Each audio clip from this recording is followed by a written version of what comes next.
Kanino pa nga ba ako magsusumbong kung tinalikuran na ako ng lahat? Alam mo, darating at darating talaga yung araw na mawawalan ka na ng gana.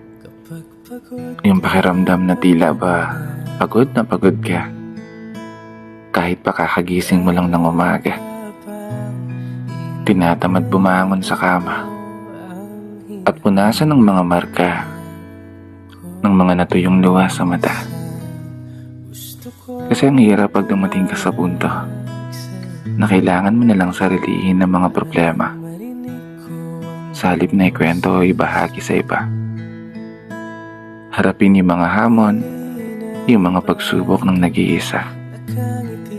Mga panahong wala kang mapagsumbungan, kundi ang sarili mo lang talaga. Sarili na hirap nang humakbang sa tuwing nararamdaman mo ang paghihina ng mga paa at pagtamlay ng pandama na tila ba ngalay na sa dami ng mga suliranin na lagi mong dala-dala. Kanino pa nga ba ako dapat magsusumbong? Sino pa nga ba ang pwede kong matakbuhan?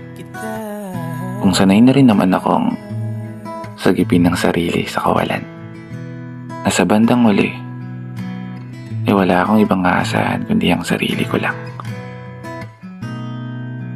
Kamukha ng pagsibol